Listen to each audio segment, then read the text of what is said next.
Dans le dernier point, nous parlons des politiques publiques où nous voyons une insuffisance du budget alloué à la protection de l'enfant. Ainsi, nous recommandons au cher Premier ministre, dans le cadre juridique, l'adoption du Code de l'enfant. Le relèvement de l'âge légal du mariage des filles de 16 à 18 ans. De l'assistance obligatoire d'un conseil pour les affaires concernant les enfants. Dans le renforcement de la protection sociale, nous proposons la gratuité des soins pour tous les enfants, couverture sanitaire universelle. De l'augmentation des programmes de protection sociale, filets sociaux pour les enfants en situation de pauvreté ou vivant avec un handicap. L'application des avantages liés à la carte d'égalité des chances. Dans le volet éducation et formation, nous souhaiterions un accès universel et sans discrimination à l'éducation, notamment pour les enfants handicapés. Renforcer l'hygiène dans les établissements avec des toilettes mixtes et sensibles à la gestion de l'hygiène menstruelle. Rendre accessibles les établissements scolaires et centres de formation aux enfants handicapés, enfants atteints d'infirmité motrice, de trisomie 21, d'albinisme et de déficience intellectuelle. De mettre en œuvre des centres d'accueil et de prise en charge des enfants. L'intégration des modules de droits de l'enfant dans les écoles. Dans le volet santé et bien-être, nous voulons la gratuité du certificat médical et les frais liés à la justice pour les enfants victimes de violences. Une prise en compte de la santé mentale des enfants et des impacts sur les réseaux sociaux. Le renforcement de l'accès des enfants handicapés aux structures sanitaires. La lutte contre le décès maternel et infantile. Assurer la gratuité des serviettes hygiéniques dans les écoles et les communautés pour garantir la dignité des jeunes filles. La gratuité de la crème solaire pour les enfants vivant avec l'albinisme. Volet technologie et réseaux sociaux. Nous voulons l'application de l'observation générale numéro 25 sur l'environnement numérique des enfants. La sensibilisation à l'utilisation des logiciels de contrôle parental comme Google Family Link. La promotion des modèles d'influence positifs chez les enfants. La réglementation des contenus des réseaux sociaux par l'État fournisseur de contenu. La réglementation de l'accès des enfants à Internet à certaines heures, ce sera fait par les opérateurs téléphoniques, et la suppression de l'accès des enfants aux applications de jeux de hasard. Volet sécurité et lutte contre les violences. La prévention des violences, abus, les pratiques néfastes, l'exploitation et la négligence des enfants. L'application rigoureuse des lois en rapport avec les enfants. Violences faites aux enfants, viol, travail des enfants, châtiment corporel, harcèlement. L'application rigoureuse des sanctions contre la vente des stupéfiants aux enfants. La mise en place de centres d'accueil pour les enfants victimes et en situation de vulnérabilité.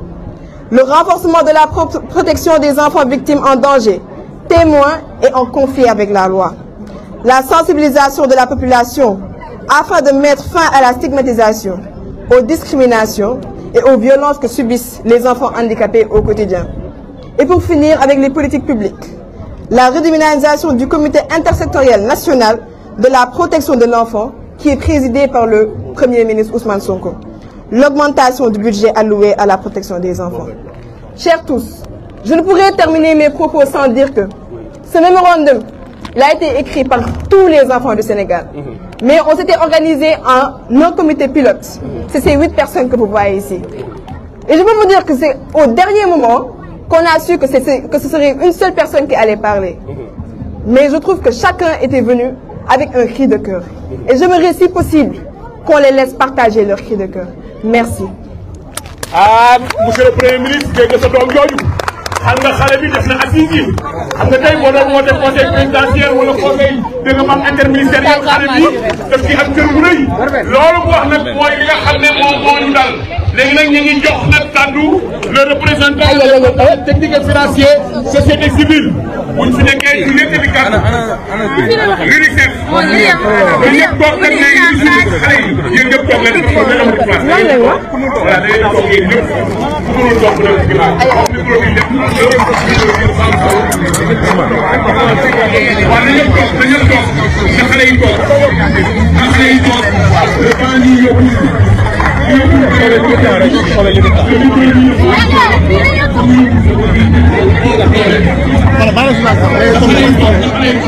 Golbert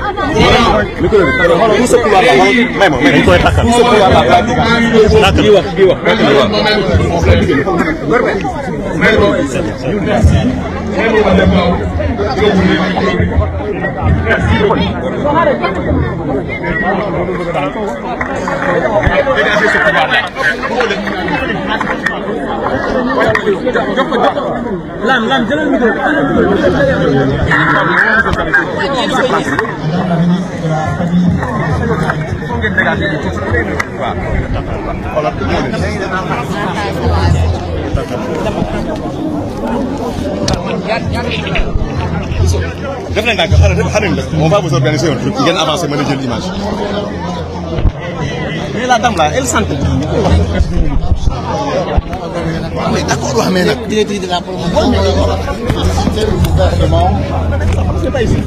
pour cette initiative qui offre aux enfants venus de toutes les régions du Sénégal une tribune unique pour faire entendre leur plaidoyer auprès des plus hautes autorités du pays, en présence de son Excellence, Monsieur le Premier ministre, et des membres du gouvernement. Madame la ministre de la Famille et des Solidarités, dans un pays où plus de la moitié de la population a moins de 19 ans, c'est le présent et le futur du Sénégal qui se jouent dans la manière dont nous écoutons, éduquons, protégeons et soutenons nos enfants. Écouter les enfants, c'est donc construire un meilleur avenir. Je sais que cette initiative vous tenait à cœur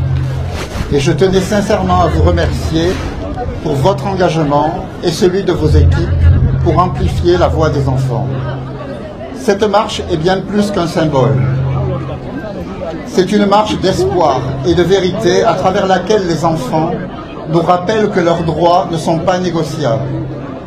Ce sont des engagements concrets. En ratifiant la Convention relative aux droits de l'enfant il y a 35 ans et la Charte africaine des droits et du bien-être des enfants 10 ans après, le Sénégal a affirmé et continue à démontrer son engagement à garantir à chaque enfant l'accès à l'éducation, à la protection, à la santé et à un environnement propice à son plein épanouissement. Chers enfants, je tiens à vous féliciter pour votre démarche courageuse qui nous remplit d'espoir et de fierté. Le mémorandum que vous adressez aujourd'hui au gouvernement, à travers son Excellence Monsieur le Premier ministre, est un acte de citoyenneté fort qui reflète une jeunesse consciente, déterminée et engagée à faire entendre sa voix pour construire un Sénégal plus juste, plus inclusif et plus protecteur. Vous avez mis des mots clairs sur les défis bien réels, à savoir la persistance des violences contre les enfants, la déscolarisation, les difficultés d'accès à la santé, la vulnérabilité des enfants vivant dans la rue, les discriminations subies par les enfants en situation de handicap, le manque d'accès à des services de santé mentale, le non-enregistrement d'enfants à l'état civil, qui les prive du droit à l'identité, ou encore le peu de ressources allouées à la protection de l'enfance. Vos propositions sont réalistes et en droite ligne avec des évidences concernant la situation des droits des enfants au Sénégal, où un enfant sur deux vit malheureusement dans la pauvreté multidimensionnelle et se voit ainsi privé des droits essentiels. Ces propositions font également écho aux recommandations récentes du Comité des droits de l'enfant des Nations Unies et du Comité africain d'experts des droits et du bien-être de l'enfant. Excellence, Monsieur le Premier ministre, je tiens à saluer l'écoute active dont votre gouvernement fait preuve envers les enfants du Sénégal. À travers la vision 2050 et les réformes structurantes en cours, notamment dans le cadre de l'axe 2 de la stratégie nationale de développement, le Sénégal place l'humain, et donc l'enfant, au cœur de son avenir. Comme vous l'entendez aujourd'hui, les propositions émises par les enfants sont profondément alignées avec ces priorités nationales, notamment celles visant à améliorer la qualité des apprentissages, renforcer l'inclusion scolaire et garantir des services de santé et de protection adaptés pour tous les enfants. L'UNICEF et ses partenaires sont fiers de contribuer à cet agenda national de transformation qui, nous le croyons, fera la différence pour les enfants. Dans cette perspective, je souhaite, Excellence Monsieur le Premier ministre, vous affirmer que nous sommes pleinement engagés à vos côtés pour traduire cette vision en actions concrètes et en politique publique inclusive et un service de qualité pour les enfants sans distinction.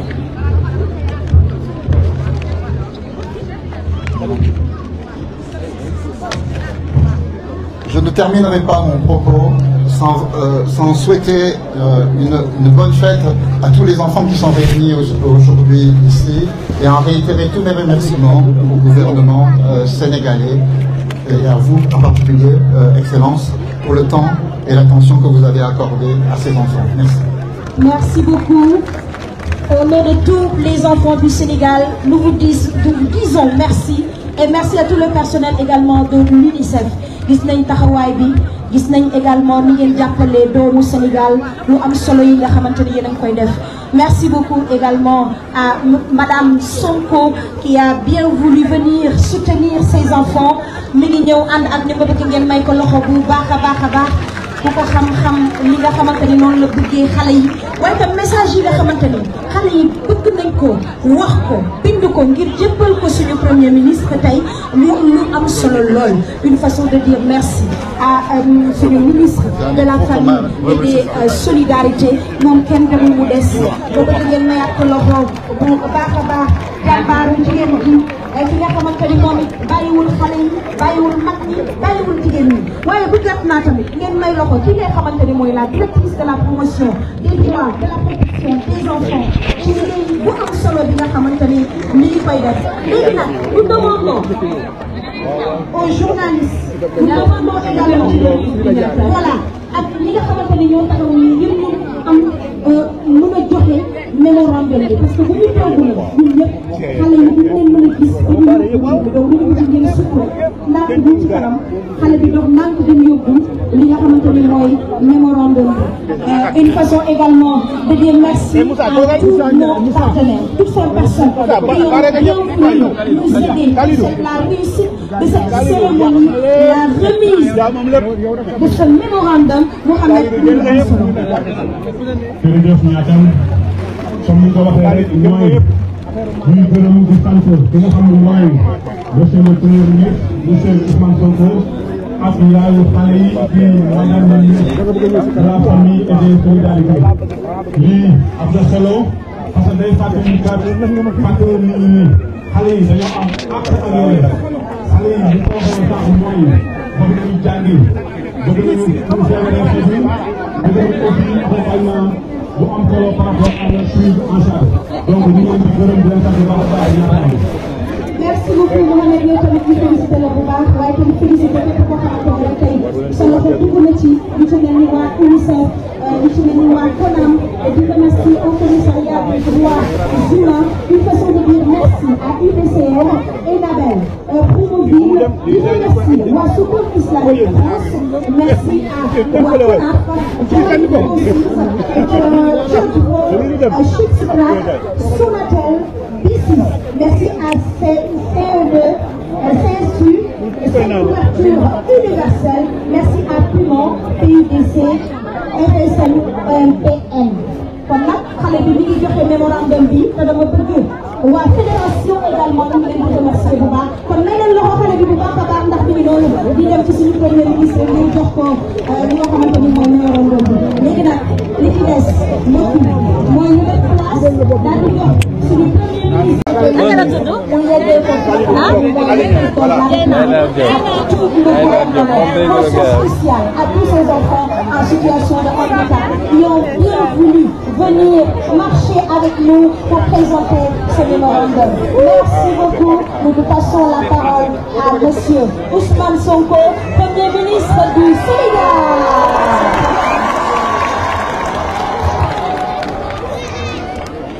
Madame le ministre de la Famille, Monsieur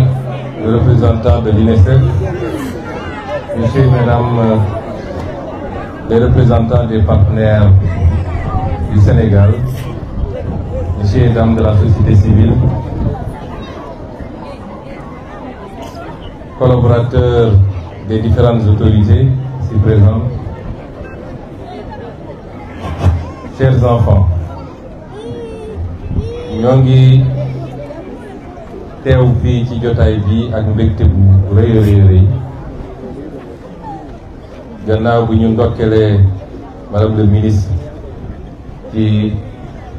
organisation bi ak ci initiative bi ñu am mbégte bu rëy ci teew fii ndax place bi nga xam ne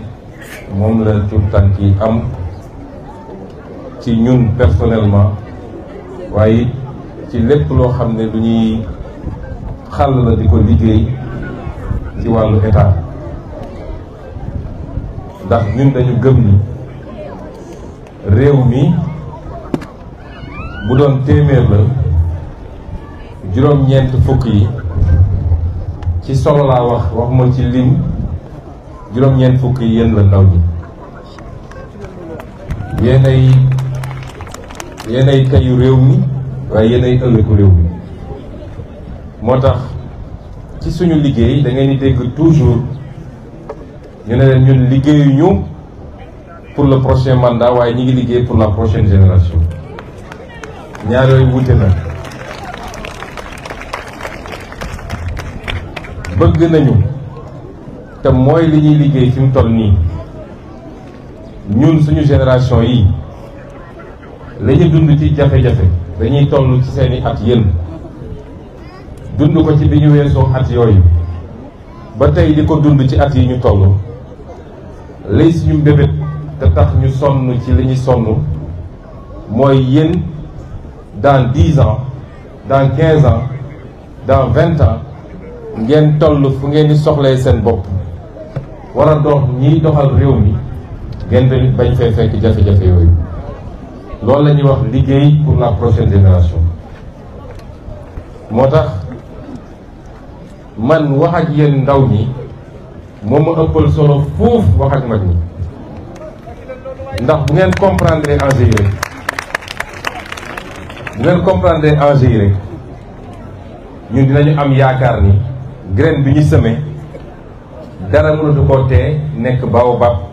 bi nga xam ne mooy màndarga Sénégal loolu nag dafa laaj communication bu bëri madame ministre defe naa mu ngi ciy liggéey ak ay collaborateurs am dafa laaj formation ak éducation dafa laaj kaaraange waaye dafa laaj ñu am ay cëslaay yoo xam ne yu dëgër la ci li nga xam ne mooy yan valeur yi ñu gëm Sénégal mu war a doxal suñu société ndax société bu nekk dafa am ay réalité société bu nekk dafa war a dox ci kaw ay valeur am loolu nag liggéey bu yàlla boo xam ne ñu ngi ci waaye dégg naa li seen représentante bi wax léegi ci mémorandum bi nga xam ne jàng na ko pare ñu teg ko ci loxo sëñ Mohamed Mële mu ñëw teg ko sama loxo dinañ ko jël jàng ko bu baax a baax waaye tontu yu gàtt yi ma ciy joxagum ndax du ma xóotal ci loo xam ne ñi ngi ciy liggéey réew boo buggee xam réew yi fan la ñu gënante mooy xoolal réew mu nekk naka la traité ñi nga xam ne ñoo gën a néew doole ci réew ma li ñuy wax les couches vulnérables te amul lu gën a vulnérable xale ndax mënalagul boppam ci wàllu alal mënalagul boppam ci wàllu doole kon kooku par essence mooy vulnérabilité waaye yëpp couche vulnérable yëpp rawatina xale te ci biir xale yooyu nag mu am ci ñoo xam ne dañoo tegle ñaari vulnérabilité ndax vulnérabilité nekk xale rek vulnérabilité la waaye ñu boole ci yàlla nattu leen ay laago te ñu am ci ñenn ci ñoom ñu nekk fii tey ak ñun loolu ñëw teguwaat ci seen vulnérabilité société yi nag dañuy gënante ci naka la ñuy toppatoowee couche yooyu nga xam ne mënuñu demal seen bopp moo tax société bu la gën a mën a toppatoo ay ndawam ay xaleem ay waay laagoom ak ñi nga xam ne dañoo ndóol ba ñëpp xam ne ñii mënuñu société boobu moo lay gën a avancé kon lii préoccupation la ci ñun ñu mu leen wax nag ni ci ndigalu son excellence le président Bassirou Diomaye Faye mu jox ko teg ko sama loxo man mii jiite gouvernement bi te moom mii di madame Maïmouna Dièye ministre bi nga xam ne mooy toppatoo loolu am lu mu ciy wéyale waaye mu am yeneen pàcc yoo xam ne yeneen ministre dañ ciy dugg ndax mbirum ministère justice dinañ ci dugg mbirum ministère finance dinañ ci dugg mbirum yeneen ministère dañ ciy dugg éducation nationale dañ ciy dugg boo dajalee loolu yépp nag ñu wax leen ni matuwaay yi ñu war a jël yépp pour lii nga xam ne wax ngeen ko fii ci ay jàngoro ñu saafaral ko dinañ ko def ba mat sëkk ma misaal ci yenn yu gàtt rek balaa may xam ni sax lii dañ koy organiser semaine ba laa wax secrétaire général du gouvernement ne ko conseil des ministres bële di ñëw sama biir communication nag ma ci dugalal benn élément ci li ñuy wax la mendicité publique mooy taxawaalu bi di yelwaan ci mbedd mi du xale yi rek ñooy yelwaan ci mbedd mi waaye gis nañ ni bëri nañ ci lool te kenn ci ñun ñaanoo yàlla am doom ci sedd bi mu nekk ci feu rouge yi sol yére yu oyof nekk exposé ci danger yu dul jeex di tàllal loxo pour am ku muy yóbbul kan moo ko bëgg fii kon loolu ñun ñëpp société bi yëpp war nañoo d'accord ni lii du yoon amul dara lu ko mën a justifier sànq madame la ministre bi ñuy dox di ñëw daf ma ne léegi sax gars yi dañ ko amélioré ba léegi dafa am ay code QR boo xam ne kuy joxe mën nga def transfert direct ki ko war a jot ko fi mu nekk te xale bi du gis xaalis bi kon loolu mooy la professionnalisation de la mendicité des enfants loolu c'est inacceptable au Sénégal te dinañ ci jóg parce que li ñu yéene doom yi ñu jur moom la ñu war a yéene doomu keneen wax ngeen lu jëm ci daara yi yéen xam ngeen ni son excellence le président de la République bi mu toogee ba léegi mbirum daara da koo def priorité parce que mbirum daara buñ ko jël rek yemale ko ci aspect diine gi naam cëslaay bi diine la waaye dafa dépassé loolu parce que ñooñu nekk ci daara yi ñoom ñooy la force vive du pays ñoo war a nekk ëllëg ñiy développer réew bi tamit kon dañu am les mêmes droits à une formation de qualité ba ku jóge ci daara ga war ngaa mën a insérer wu facilement ci bépp bërëbu liggéey nekk koo xam ne da ngay andi sa valeur ajoutée ci société bi loolu moo tax bi président toogee ba léegi dégg ngeen ci communication conseil des ministres gis ngeen journée yi mu organisé gis ngeen initiative yi ñu jël pour la modernisation des daara semaine bii ñu nekk ñu génn nii rek wala ñu nekk nii dalal naa fi ay initiative fii ci primature muy li ñu bëgg a def ci modernisation bi fexe ba léegi digitalisation bi ñu dugal ko ci njàngum daara niñ koy defee ci réew yu bëree bëri ay émirats arabes ay Qatar ay feneen ak feneen nit ñi di mokkal alquran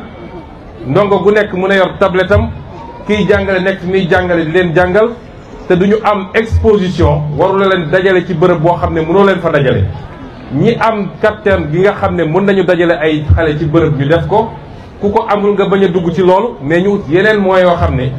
li am solo mooy na njàngale bi yegg ki war a jàng ki war a mokkal loolu moo ci am solo te danger du am ci xale bi kon loolu ci suñuy programme yu ëpp solo yoo xam ne ñu ngi ciy liggéey suba ak ngoon guddeeg bëccëg wax ngeen ci li jëm ci wàllu violence yi dafa am loo xam ne du mbirum nit warul mun a yëkkati loxoom ba ci doom ji nga jur sax am na noo warul mun a eggeeg ci moom ci violence kon kenn mënul nangu ci société dégg ngeen barki démb rek ab vidéo bu ñu wax ci violence président bi mu ko yéegee man la woon ne ma joxeel instruction ministre de la justice il faut que yi ñu traité ko de la manière la plus ferme et la plus radicale possible parce que mënuñu d'accord di gis seen yu mel ni ci réew mel ni Sénégal kon yéenay suñu préoccupation waaye ba ci nag ni ñuy organiser société bi moo tax keroog bi may dajalee syndicat yi fële ci Grand Théâtre dama woo ministre bi ko doon organisé ma ne ko dama bëgg nga dugalal ma ci les représentants des élèves parce que jàpp naa ni les premiers syndicats mooy xale yi dama bëgg ñu ñëw wax lan mooy seen yitte te defe naa keroog discours bi fa nit ñi bi fa gën a marqué nit ñi représentant élèves yi moo ko fa wax na loo xam ne mag ñi mënuñu ko wax kon nous sommes confiants qu'on a une jeunesse, j'allais dire même une enfance consciente, bien formée boo xam ne xam ngeen lan mooy les enjeux de ce pays xam ngeen fi ñu war a jëm léeg-léeg nga toog dégg mag ñi di débat nga dégg xale yi di wax da nga naan xale yi ñooy mag ci réew mi kon on porte beaucoup d'espoir sur vous da ngeen ñuy jàppale ñu jàppale leen naka lay demee citoyenneté lu am solo la ci réew on veut du ma ne un nouveau type de citoyen parce que li fi nekkoon bonul à 100% waaye dañ koo bëgg a améliorer ndax ñun ñëpp d'accord nañ ni réew mi commencé ko ci man mii am nañu problème mu discipline ku gis keroog défilé 4 avril bi mu doxee man bi ma ci génnee dama woo ministre des forces armées ma ne ko defe naa comme Sénégal suñuy teg fi mu toll nii service militaire obligatoire moo ci nekk état bi moo amagul moyens yi mu mun a yóbboo ñëpp service militaire waaye war nañu mun a réfléchir ci ay créneaux yu ñuy yaatalee service militaire bi avec des formules yoo xam ne peut-être ñii 7 weer ñii juróomi weer ñii mais kenn ku nekk jaar fa ñu defar waat ci li nga xam ne mooy citoyenneté mooy discipline mooy organisation loolu am na ci solo parce que réew nag discipline moo koy defar de lu ma neex wax lu ma neex def fu ma neex taxaw musul defar réew te loolu jarul ñuy xeex pour régler ko mais kenn ku nekk na xoolaat boppam defaru ñun ñi nga xam ne mag lañu ba pare nag nee nañu bant bu woo ba noppi jafe naa jubbanti waaye yéen ñi toll ci war a defaru yéen la ñu yaakaar ànd ak yéen ci loolu moo tax service civique national ma ñaanoon président de la république mu delloo si ma ko primature mu nangul ma ko jox ma ko fii dina am programme yu yaatu yoo xam ne dinañ ko def ci biir année scolaire waaye surtout ci nawet bi ci loo xam ne dina dellu ci mbay mi dina dellu ci defaraat les lieux publics dina dellu ci kenn ku nekk am looy jël ci sa temps jagleel ko réew mi loolu day renforcer suñuy lien citoyen itam ñu boole ci ñun ñëpp benn lañu yéen xale yi li ma leen di dénk bu leen nangu kenn dugal leen ci discours boo xam ne discours buy xaajale la discours ethnie discours diine discours région loolu amul place ci Sénégal nu nit ñi féewale ci politique na yem ci politique waaye fii boo fi nattoon région yëpp a ngi fi département yëpp a ngi fi ethnie yëpp a ngi fi religion yëpp a ngi fi loolu lañ ñu yaree loolu la ñu xam ñu ànd ceeg tolérance nag kenn ku ne nangul moromam li nga xam ne moom ngeen wute ci gëm-gëm ak ci gis-gis loolu ñu ngi leen koy dénk bu baax yéen xale yi li ngeen fi may daane la li ngeen wax ci charte yi code de l'enfant defe naa travaux yi sori na lool ñoo ngi ci processus bi ñu ngi defar texte yi bu soobee yàlla dinañ ko jàllale fi mu war a jaar voté ko fi ñu ko war a voté ba nga xam ne dinañu renforcer la protection de l'enfance te ci lu soreekul incha allah ñi nga xam ne ñooy ñi dund ak ay laago ba ci li xale bi wax léegi am na ñoo xam ne tey fii ñu taxaw bu ñu fi taxawoon am problème ndax yàlla nattu na leen problème mu der te léeg-léeg jot seen crème sax day jafe ñu leen di wooye ay albinos loolu benn exemple rek la soo jëlee xale yi nga xam ne ay autistes lañu fii xale yi fi nekk yépp nekk ci ay chaise kenn ku ne am na benn xeetu laago bu mu am boo xam ne andi na jafe-jafe ci moom waaye andi na jafe-jafe ci ay waajuram ba mën suñu xëy liggéey loolu suñu yéene mooy ñu accompagner famille yooyu accompagner leen ba ñu yéeg ni état bi taxaw na leen te am na programme boo xam ne ñu ngi ciy liggéey ci loolu la jëm. kon may dalal xelu xale yi yéen yéen a ñu tax a jóg yéen yéen ay Sénégal ñun mënatuñu am lu ñu amuloon Sénégal ku dund ba yàlla may la as tuut fii ñi fiy mag ñëpp nag luñ fi amati rek buuñaa la bonus la waaye mënatuñu am lu ñu amuloon. kon suñuy sonn di xeex suba ak ngoon pour seen avenir la yéen na ngeen doon une jeunesse consciente bu leen kenn dugal ci yenn idéologie réew mi yàlla defal nañu fi loo xam ne ñun ñëpp bu ñu takkoo am un minimum de consensus yóbbu ko foo xam ne ci 10 ans ñëpp dinañu jaaxle bu leen kenn dugal ci xalaatu ni teraanga feneen la nekk na ngeen jël ay gaal pour dem fa. mun leen am lu ëpp li ngeen am fii ci réew mi ndax li ëpp mooy nga am fierté ne fii la ma yàlla tànnal fii laa dëkk samay waajur a ngi fi samay mbokk a ngi fi loolu amul lu ko mën a remplacer. kon na ngeen gën a góorgóorlu xam lee ñoo ngi seen wet ñoo ngi ànd ak yéen te lépp suñuy lii suñ kattan dinañ ko def ba ñu investir ci yéen. Parce que yéen yéenay Sénégalu tey yéenay Sénégalu ëllëg. Je voudrais conclure par remercier nos partenaires, à commencer par l'UNICEF et tous les autres partenaires techniques et financiers, la société civile qui s'agit dans l'encadrement et l'accompagnement des enfants, et particulièrement de l'enfance en difficulté, et vous réitérer au nom du gouvernement du Sénégal, mais surtout au nom de son Excellence le Président Bassirou Diomaye Diakhar Faye, que la priorité des priorités pour nous, c'est l'accompagnement, la formation, la protection de l'enfance, parce que ce pays ne se construira pas sans la valeur humaine, sans la ressource humaine de qualité. Ce pays ne se construira pas sans ses enfants, ses fils et ses filles, et ses enfants bien formés, bien éduqués, bien soignés, parce que la santé est importante, et c'est pourquoi nous plaçons ces enfants au cœur de notre action. Nous nous réussissions de pouvoir le faire avec tous les partenaires. Nous ferons toutes les réformes qu'il faut. Le Sénégal est parti à énormément de conventions internationales. Mais j'ai tendance à dire qu'un pays n'a pas besoin de se référer forcément à ces conventions pour avancer, parce que les valeurs humaines qualitatives sont universelles et se ressentent parce que ça part du fond de l'âme humaine. Et c'est pourquoi nous avancerons vers les réformes qu'il faut. Le code de l'enfance, la question de l'encadrement de l'enseignement religieux, particulièrement, la mendicité publique, particulièrement celle des enfants, sont autant de questions qui nous préoccupent,